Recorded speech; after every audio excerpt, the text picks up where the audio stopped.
दिव्यरत्न news, आवाज लोकांचा, बाजू सत्याची। सर्वप्रथम राजमाता राष्ट्रमाता जिजामातेस वंदन करून स्वराज्याचे पहिले छत्रपती छत्रपती शिवाजी महाराज, धाकटे छत्रपती छत्रपती शंभूराजे, डॉक्टर बाबासाहेब आंबेडकर, साहित्यरत्न अण्णाभाऊ साठे आणि ज्या ज्या महामानवांनी तुमच्या आमच्या विकासासाठी, उद्धारासाठी, बहुजनांच्या उद्धारासाठी एकनिष्ठेने कार्य केले, त्या सर्वच महामानवांना नाव न घेता मी इथं विनम्र अभिवादन करतो।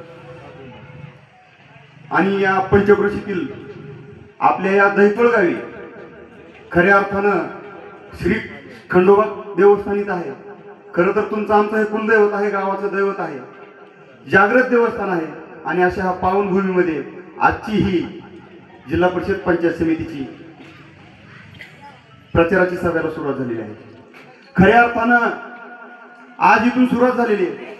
खोत साहेब, तुम्ही बऱ्याचशा गोष्टी सांगितल्यात, प्रत्येक गोष्ट बोलता येणार नाही, सभेला वेळ कमी आहे, परंतु उमेदवार कोण आहेत आणि काय काय आहे हे तुम्हाला पहिली गोष्ट समजून सांगणं आवश्यक आहे। येऊ नका कुठेही घेऊन जाता येतात, भाषण करायला गेलं तर कुठलंही भाषण कुठेही घेऊन जाता येतं, परंतु मुळात तुम्ही उमेदवार समजून घेणं आवश्यक आहे। पहिली गोष्ट या गावातील बांधवांना मी ते सांगू इच्छितो, संदीप पापा मडके हे नाव जर ह्या पंचक्रोशीतल्या लोकांनी ऐकलं तर एक गोष्ट समोर येते, गेल्या 10 वर्षाचा प्रशासनातला अनुभव आहे। प्रशासनामध्ये काम करण्याचा आणि ते हाताळण्याचा एक वेगळा हातखंडा आहे। उमेदवाराचं मामांचं गाव म्हणजे उमेदवारांचं माहेर, आईसाहेबांचं माहेर हे, आणि संदीप पापा हे तुमचे भाचे आहेत। हे नातं सुद्धा ह्या गावाचं आगळं वेगळं आणि ते सुरुवातीपासून जपलेलं आहे, इथून पुढेही ते जपण्याची गरज आहे। काही गोष्टी अशा आहेत, काही गोष्टी फक्त कागदावर घेऊन नाही तर कागदावर घेऊन त्याचा उलगडा करण्याचा एक हातखंडा जो आहे संदीप पापा मडके यांच्याकडे आहे।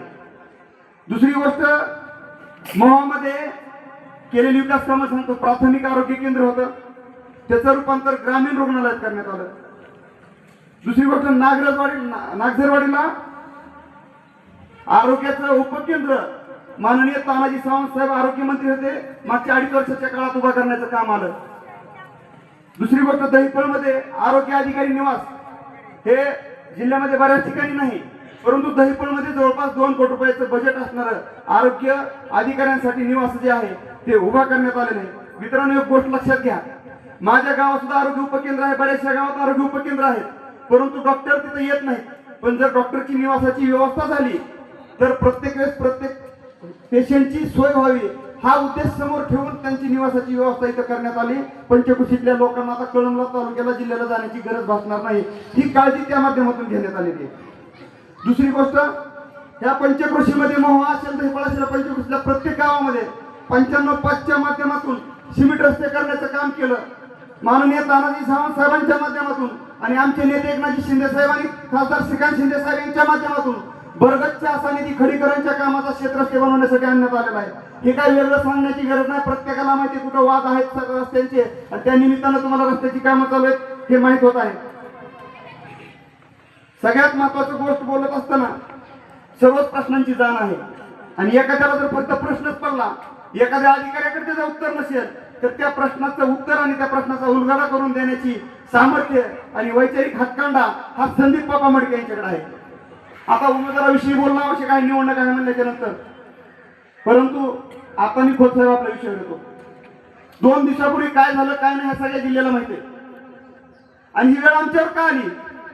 अरे, आम्ही जीवाचं रान करून, दिवस रात्र एक करून, मुंबई पुणे मुंबईचे दौरे करून पक्षवार होतो, आणि अचानक कुणीतरी आमचा पक्ष संपवायला निघतो। खोत साहेब, तुम्ही आताशी एक गोष्ट सांगितली, सावंत साहेब हे जिल्ह्याचे भाग्य विद्यार्थी का म्हणतो आम्ही त्यांना छाती ठोकून सांगतो, काय कारण आहे? या जिल्ह्यामध्ये 4 बंद पडलेले साखर कारखाने तानाजी सावंत साहेबांनी उभा केले, त्याच्यानंतर नवीन कारखाने सुद्धा निर्माण केले। या पंचक्रोशीतल्या लोकांचा प्रेरणा सहकारी साखर कारखाना हा जिव्हाळ्याचा विषय होता, लोकांच्या रोजीरोटीचा विषय होता, तो 12 वर्ष बंद पडलेला साखर कारखाना चालू केला, आणि तुमच्या आमच्या लेकरबाळांना जवळपास 20,000 इथल्या लोकांना रोजगार देण्याचं काम तानाजी सावंत साहेबांनी केलं। असा कोण नेता आहे? चालू कारखाने तुम्ही बंद पाडता, आम्ही चालू करतो, तुम्ही आमचा पक्ष निघाला, पक्ष संपवायला चाललात, तो आम्ही पक्ष जीवन ठेवण्याचं काम करतो. इथं जाहीरपणे सांगतो की आमच्यावर काय वेळ आली. दोन दिवसापूर्वी काय ज्या गोष्टी घडल्या पापा ह्या सगळ्या जिल्ह्याला माहिती आहेत. परंतु इथं पत्रकार बांधव आहेत, संपूर्ण समाज आहे, ह्या सगळ्यांना का सांगण्याची गरज आहे. तर आज तुमच्या आमच्यावर एक मोठं संकट आलेलं आहे.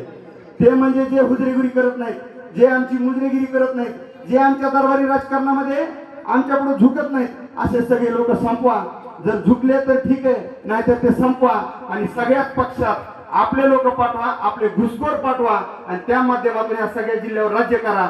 ही अशी हुकुमशाही आणि एकाधिकारशाही येणाऱ्या काळामध्ये ही मोगलशाही जशी होती, जशी आदिलशाही होती, तशा पद्धतीने ह्यांची जुलूमशाही चालू झाल्याशिवाय राहणार नाही. ह्या जिल्ह्याने ओळखून घेतलेले ही तुम्ही सगळ्यांनी ओळखून घेणं आवश्यक आहे.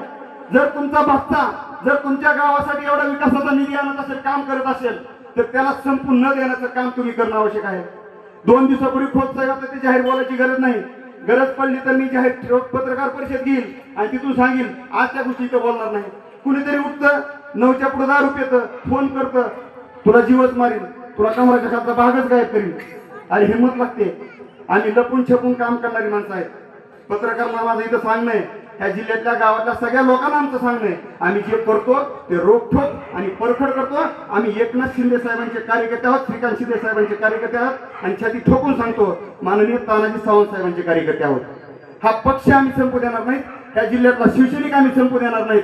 आणि जी कामं शिवसेनेच्या माध्यमातून गेल्या 2.5 वर्षामध्ये पालकमंत्री असताना तानाजी सावंत साहेबांनी केली, ती मात्र तुम्ही विसरता कामा नये. आणि आमच्यावर आलेलं संकट आज तुमच्यावर, उद्या तुमच्यावर येऊ शकतं. जर ते टाळायचं असेल तर तुम्ही सगळ्यांनी आम्हाला या जिल्हा परिषद गटामध्ये भरघोस अशा मताने, कब्बशी हे आपलं चिन्ह आहे आणि प्रत्येकानं घरादारातल्या प्रत्येकानं एक जीवनपणाचं लक्षात घेऊन ह्या सगळ्या गोष्टी बोलणार नाही. आज नाव घ्यायची इच्छा नाही, आज वेळ पण खूप कमी आहे.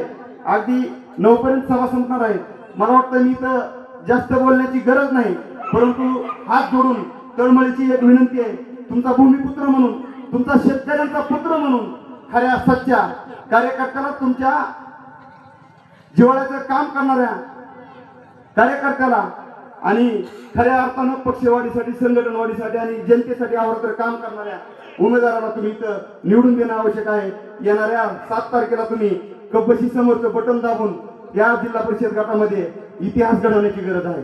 मागच्या वेळेस आम्ही पक्षाकडून होतो, आज लोकांना वाटतं पक्ष नाही तर हे संपतील, परंतु आम्हाला जिवंत ठेवण्याचं काम आज ही पहिली सभा असताना पापा मला वाटतंय त्या आजपर्यंत इथं बऱ्याच सभा झालेल्या असतील, पण पहिली सभा आहे. आपला उमेदवार अपक्ष आहे. आज एवढा कानाकोपऱ्यातून समाज दिसतोय. समोर दिसणारी गर्दी एवढीच नाही, ग्रामीण भागामध्ये पद्धत असती बाजूला कोपऱ्यात बसून ऐकायची. अख्ख्या दहीपळमध्ये हा आवाज तुमचा घुमणार आहे. ज्या गोष्टी आहेत ना, आपण आतापर्यंत केलेल्या गोष्टी, येणाऱ्या काळात ज्या गोष्टी करणार आहोत त्या गोष्टी आपण छाती ठोकून जनतेला सांगू आणि आम्ही छाती ठोकून जनतेला सांगून आम्ही नम्रतेने आम्ही तुम्हाला मतदान मागत आहोत. ते लोकांनी आमच्या पदरात द्यावं एवढीच विनंती करतो. जय हिंद, जय महाराष्ट्र.